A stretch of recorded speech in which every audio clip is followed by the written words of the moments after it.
Selamat sore, kami dari kelompok 2 ingin mempresentasikan proposal bisnis kami, yaitu bisnis retail minimarket. Berikut adalah anggota kami yang terdiri dari Pak Fatur Rahman, David Astera Algozi, Muhammad Muzir Abdul Rahman, dan Wafik Jasmine Natasha. Dan slide berikutnya akan dijelaskan oleh David. Pada David dipersilakan. Baik, saya akan menjelaskan latar belakangnya usaha minimarket ini. Yang pertama adalah supermarket atau pasar swalayan adalah sebuah toko yang menjual segala kebutuhan sehari-hari. Kata yang secara harfiah yang diambil dari bahasa Inggris, ini artinya adalah pasar yang besar. Barang-barang yang dijual di supermarket biasanya adalah barang-barang kebutuhan sehari-hari, seperti bahan makanan, minuman, dan barang kebutuhan seperti tisu, dan lain sebagainya. Dimulai dari ide bisnis sang istri untuk membuka toko sembako yang dulunya bekerja di toko sembako sekitar 16 tahun yang lalu. Minimarket Zara di Rasop merupakan perusahaan dagang yang bergerak di bidang retail untuk berbagai macam kebutuhan sehari-hari. Minimarket Zara di Rasop telah menerapkan sistem point of sale yang terkomputerisasi layaknya minimarket pada umumnya. Sistem ini mempercepat kasir dalam melakukan pencatatan dan perhitungan transaksi sekaligus mempermudah dalam membuat laporan penjualan harian. Visi misi minimarket ini yang pertama visi menjadi perusahaan perdagangan dengan pelayanan terbaik. Misinya membangun usaha perdagangan yang berorientasi pada efisien dan efektivitas seperti kepuasan pelanggan. Selanjutnya akan dibahas oleh Wafik Jasmine Natasha. Oke, yang selanjutnya itu tujuan bisnis. Bisnis ini adalah bisnis kedua yang dijalankan oleh Pak Fatur, yang tujuannya adalah sebagai media pembelajaran sekaligus ingin meningkatkan income dan untuk dapat berkembang seorang pengusaha tidak harus hanya mengandalkan dari satu usaha saja. Dengan melihat peluang di bisnis retail 24 jam ini, membuat wawasan kita lebih terpacu di wirausaha retail yang 24 jam. Bisnis sekarang itu sebagai file project ketika kita berhasil dan sesuai dengan harapan dan selanjutnya akan dikembangkan dengan membuka cabang di beberapa tempat di dekat kota Tanjung Pinang dan Bintan. Deskripsi produk dan jasa. Produk yang ada dalam bisnis ini antara lain adalah peralatan rumah tangga, sembako, obat-obatan ringan, dan kebutuhan-kebutuhan sehari-hari sesuai dengan bisnis yang telah direncanakan sebagai usaha yang bergerak di bidang retail. Keunggulan produk yang diberikan dari usaha minimarket Zara di La Shop sendiri adalah dari segi harga yang sangat kompetitif dan juga dari segi pelayanan yang diberikan. Untuk pesaing usahanya ada Isana Minimarket, Mandiri Swalayan, dan juga kedai-kedai lainnya. Lokasi strategi ini terdiri di perbatasan Tanjung Pinang Bintan, bahwa untuk perlengkapan produk di minimarket cukup tersedia dan memiliki stok usaha yang cukup banyak. Oke, selanjutnya akan dibacakan oleh Pak Fatur. Baik, selanjutnya dalam perencanaan bisnis ya, target pasar Zara di Lasop itu adalah masyarakat di seputaran minimarketnya. Kemudian yang kedua yaitu Wisman, karena jalur tempat usaha itu adalah jalur wisata Lagoy dan Trikora.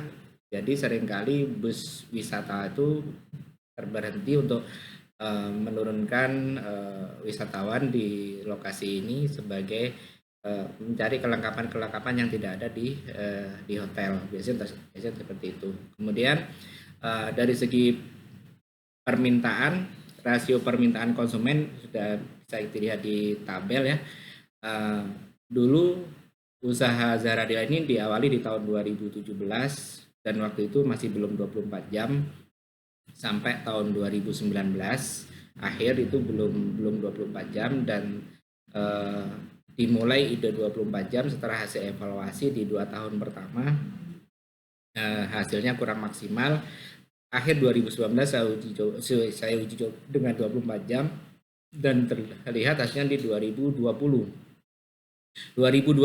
bertepatan dengan awal pandemi, di saat semuanya lagi panik dan itu banyak apa namanya, panik buy ya, banyak masyarakat tuh yang panik dan menyetok bahan makan lebih, terus kemudian banyak permintaan-permintaan dari instansi-instansi untuk bantuan-bantuan sembako, makanya permintaan sangat banyak dan melonjak sampai sekitar 220% dari omset di 2019. Nah, ini memang kejadian-kejadian yang di luar dugaan ya. Namun efeknya di tahun 2021 penurunannya cukup signifikan karena daya beli masyarakat makin lemah, efek dari pandemi yang berkepanjangan. Namun optimis di 2022 nanti akan mulai bangkit dan kembali pulih ekonomi, dan daya beli masyarakat juga akan kembali, sehingga kita prediksikan itu bisa meningkatkan sekitar 20%, dan mudah-mudahan sektor wisata juga pulih. Kalau pulih berarti kan segmen pasar yang hilang di sebelumnya akan kembali lagi, juga akan meningkatkan proyeksi daripada permintaan konsumen. Kemudian dari perencanaan bisnis, di sini juga udah digambarkan sekilas dari di atas tadi, bahwasanya rasio permintaan ya, dari rasio permintaan 2020, 2021, 2022, 2023, 2024 itu sudah diproyeksikan dalam hitungan persentase, juga dalam hitungan unit ya. Kemudian diharapkan di tahun 2024 itu ekonomi akan kembali pulih normal, dan diharapkan hasilnya itu bisa 1 lipat daripada hasil yang sekarang. Ya, artinya kalau omset sekarang itu sekitar 1,2, 1,3, ya diharapin di tahun 2024, 2025 itu bisa 2,5 sampai 4M dalam 1 tahun.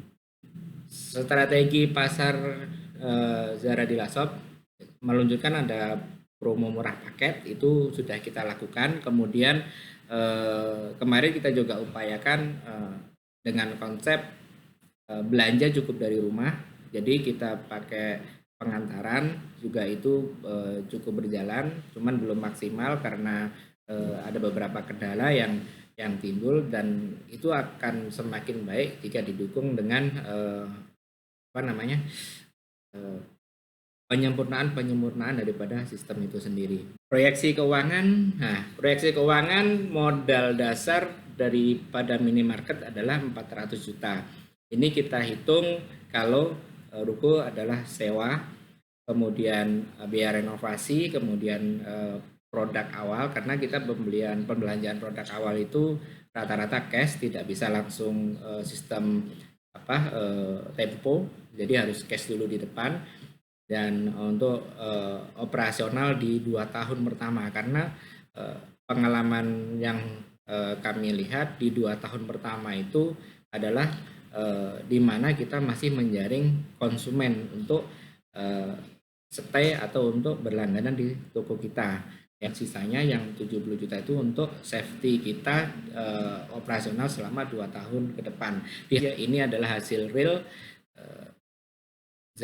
keuangan Zara di Lasop selama 2019, 2020, 2021 menjelang akhir. Saya akan melanjutkan materi berikutnya. Modal yang dibutuhkan 400 juta. Di awal itu berasal dari keuangan sebelumnya. Setelah berjalan, maka penambahan modal dari usaha sebelumnya yang merupakan modal pribadi. 2. Bahwa sumber dana minimarket ini bisa dengan kemampuan sendiri atau dari pihak lain dalam hal investor. Dalam perincian data omset tahun 2019 dengan konsep buka jam 8 pagi sampai jam 12 malam, hasilnya belum optimal. Di tahun 2020 dengan konsep 24 jam, maka omsetnya cukup memuaskan. Analisa risiko bisnis. Usaha minimarket ini berisiko minimnya terjadi penghambatan karena minimarket ini merupakan kebutuhan sehari-hari untuk masyarakat. Kalau ada hambatan penggagalan usaha ini seperti barang yang belum laku, barang kadaluarsa, atau barang rusak.